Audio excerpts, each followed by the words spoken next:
नमस्कार, बहुत स्वागत है आप सभी का राष्ट्र टीवी पर। मैं हूं आपके साथ पूजा शर्मा। इतिहास गवाह है, जब भी कोई राजा युद्ध जीत कर लौटता है तो वो ऊंचे अरबी घोड़ों या सोने के रथों पर सवार होता है। लेकिन आज से करीब 2000 साल पहले जेरूसलेम की गलियों ने एक ऐसा मंजर देखा जिसने दुनिया का इतिहास बदल दिया। एक राजा आ रहा था, लेकिन उसके पास ना कोई सेना थी न ताज। वो सवार था एक मामूली गधे के बच्चे पर। हजारों की भीड़ उसके रास्ते में खजूर की टहनियां बिछा रही थी और चिल्ला रही थी, होसन्ना, यानी हमें बचाइए। लेकिन ये क्या, वो भीड़ जो रविवार को उन्हें अपना राजा मान रही थी, ठीक 5 दिन बाद उन्हें सूली पर चढ़ाने की मांग करने वाली थी। क्या है इसके पीछे की कहानी? तो चलिए आज बात उस संडे की जिसे मसीही समाज पाम संडे के रूप में मनाता है। यह सिर्फ एक त्योहार नहीं, बल्कि उस पवित्र सप्ताह की शुरुआत है जहां जीत और हार के बीच की लकीर बहुत ही धुंधली हो जाती है। बाइबल के अनुसार पाम संडे ईसा मसीह के जेरूशलेम में विजयी प्रवेश की याद में मनाया जाता है। लेकिन इस प्रवेश के पीछे गहरे अर्थ छिपे हैं। सबसे बड़ा सवाल यह है कि जीसस ने सवारी के लिए गधे को ही क्यों चुना, बाकी राजाओं की तरह घोड़ा या फिर सोने के रथ को क्यों नहीं? इसके पीछे भी एक मैसेज छिपा है। प्राचीन समय में घोड़ा युद्ध और गधा शांति का प्रतीक माना जाता था।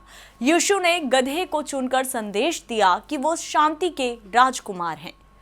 बात करें खजूर की टहनियों की, तो यहूदियों के लिए खजूर जीत और आनंद का प्रतीक था।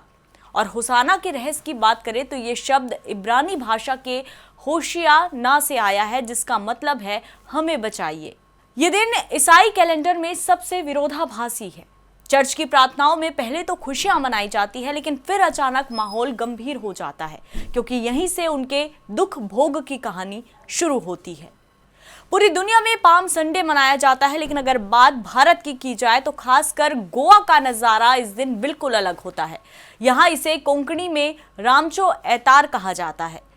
यहाँ की सबसे खास बात है खुरिस, यानी खजूर की पत्तियों से क्रॉस बुनने की अद्भुत कला।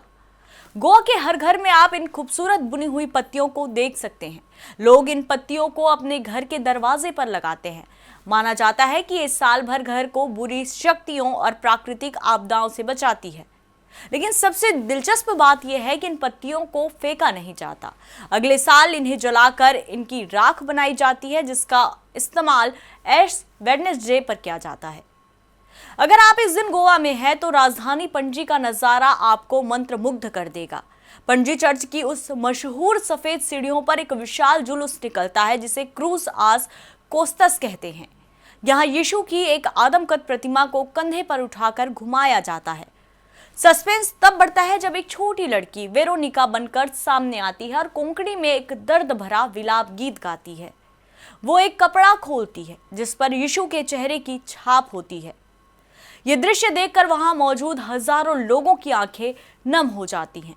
वहीं गोवा वेल्हा में एक और अनोखी परंपरा है, संतों का जुलूस। रोम के बाद गोवा दुनिया की एक ऐसी इकलौती जगह है जहां एक साथ 31 से ज्यादा संतों की मूर्तियों को जुलूस में निकाला जाता है। यहाँ हर धर्म के लोग इन मूर्तियों की पालकी के नीचे से रेंग कर निकलते हैं, इस विश्वास के साथ कि उन्हें आशीर्वाद मिलेगा। तो पाम संडे हमें क्या सिखाता है? यह हमें याद दिलाता है कि तालियों की गूंज और फूलों का स्वागत स्थायी नहीं होता। आज का दिन विनम्रता की ताकत का प्रतीक है। ईसाई समुदाय के लिए अब अगले 7 दिन बहुत भारी हैं। ये पवित्र सप्ताह यीशु की शहादत और फिर मौत पर उनकी जीत की तरफ ले जाएगा। पर्वतों की ऊंचाइयों से लेकर गोवा के समुद्र तटों तक पाम संडे की गूंज एक ही संदेश देती है। असली जीत हथियारों से नहीं, बल्कि शांति और सेवा से मिलती है।